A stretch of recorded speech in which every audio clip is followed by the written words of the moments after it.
right, we just got some pretty big news regarding the NFL cap, and I understand a lot of people, it's the NFL offseason, big things aren't happening right now. This is cool relaxation shutdown mode. But what we just saw released about the NFL cap, I don't think only is going to have massive impactful effects going into next NFL season, but really the next 5 to 7 years, I expect a massive continuous boom in the NFL cap, which means that your favorite team should be going all in on competing right now. Let's talk about it.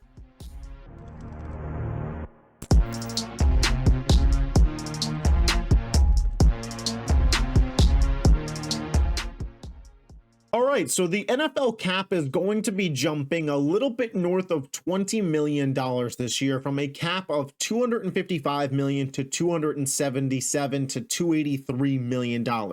And for those who don't know the numbers, basically the NFL operates under a hard cap system. Each team has equal amount of money that they can spend each year. It is a hard cap. You cannot go over that number. In baseball, you could skyrocket over it and pay just out the ass luxury tax, and in the NBA they really just changed their whole thing. But the NFL operates under a hard cap. It's pretty easy to figure out mathematically. It's like if you go to the store with $100 bill, you can't spend more than $100. That's all you got to spend. That is how these NFL teams are operating, which is why it's so important in the NFL to draft well and cap manage well.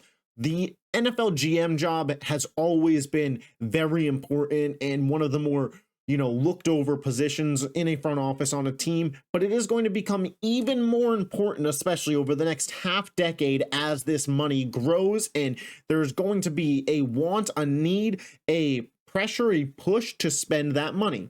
But you have to make sure you're spending it in the right places. And I really think the cap growing at the rate that it's going to grow, because we're going 20 million plus this year, but in 2028, 2029, the NFL broadcasting deal is up for grabs.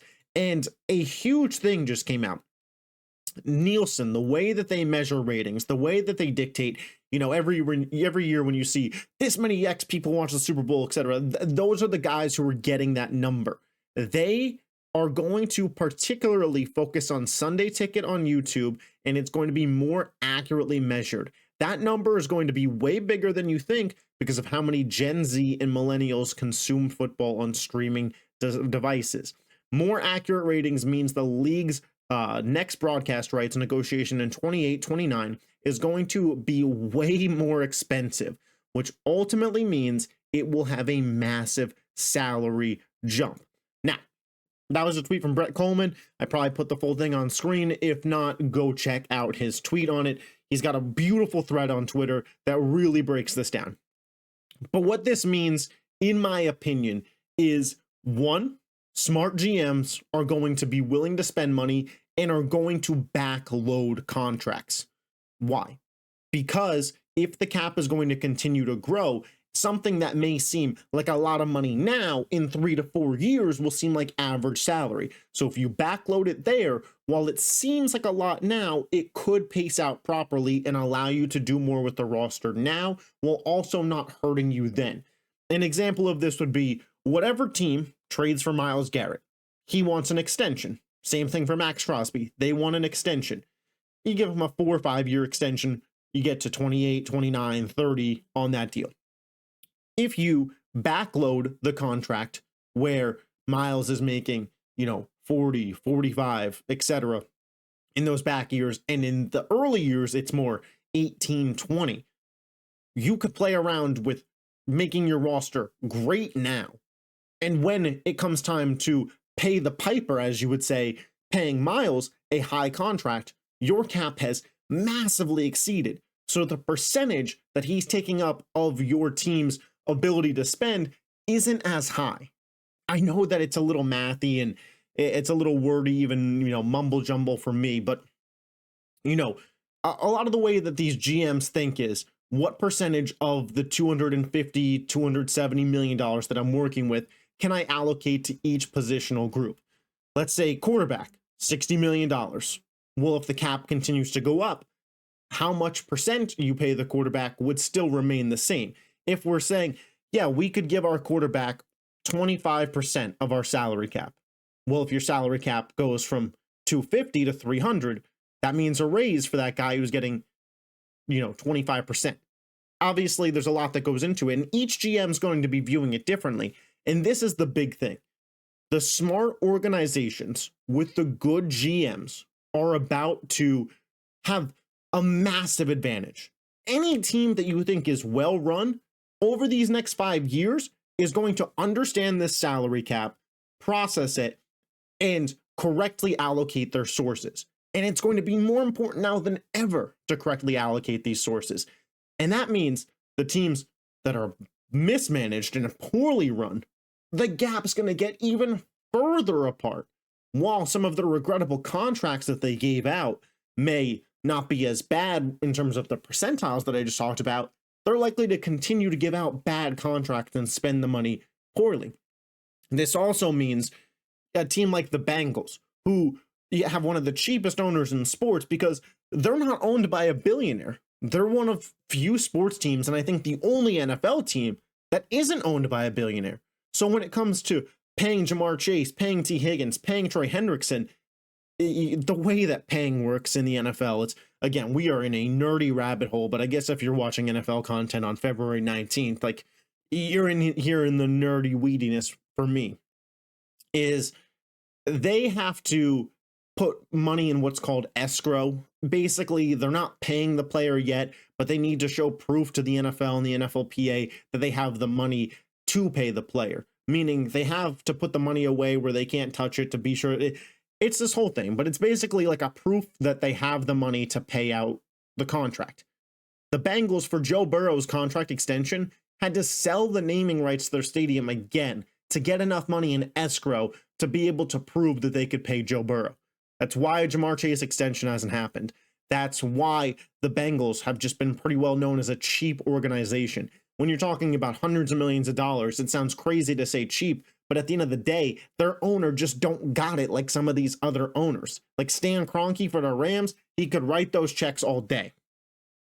It's just kind of the power of billionaires here. But again, this is where I'm saying these top tier teams that are well run with good ownership groups, money to spend, a smart GM that's willing to allocate the money the right way and spend it the right way. The teams that we are seeing be successful team building wise right now, whether it's the Eagles, the 49ers, the Rams, the Chiefs, the Ravens, they are going to continue to have an edge. And it's only going to grow when you put more power in these GMs' hands.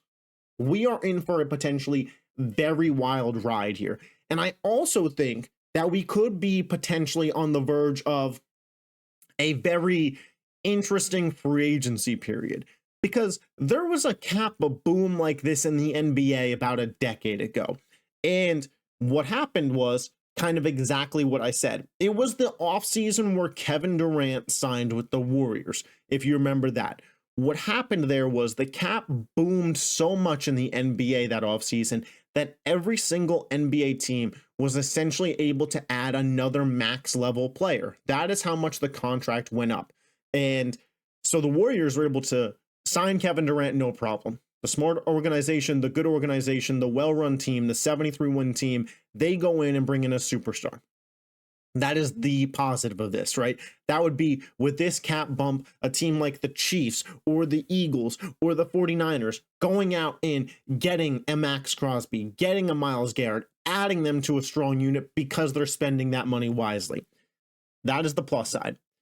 There is also teams in that stretch that gave out some really bad contracts. The Lakers come to mind. They paid Timothy Mozgov and Luol Deng these massive contracts because the money was available, yet these weren't players worthy of investing in at a high level. Can we see that in the NFL stage as well, where so much money has become available and you're trying so desperately to round out a roster, yet you are investing in players that everybody agrees are consensusly mid, but you're paying them great value because that cap is available. That is something that will also be tested here. It is so nerdy what I'm talking about, and if you've made it 10 minutes into this video and you're still enjoying it, hit the like button, hit the subscribe button, but This is really going to be what makes or breaks your favorite NFL team going forward. The top tier, top run teams are going to take advantage of this, are going to fill out great rosters, are going to have a la super teams. You know, that's exactly what the Warriors did when this happened in the NBA. And the bad teams are going to give out plenty of money to not so great players, not winning players, and they are going to tank their organization because they're going to invest so heavily in these guys. And they're going to do what I said GMs are going to do, and they're going to backload the contracts. So these contracts are going to become immovable. That is what we are set for here on the NFL stage. Yes, the players on the field, they dictate the outcomes of the game, but the front office has never mattered more than what it is going to be in this next half decade in the NFL. So you better hope that your favorite team is run by somebody or a group of people that know what they're doing. Because if not, you could find yourself seriously scraping the bottom of the barrel for years to come. It could be very bad.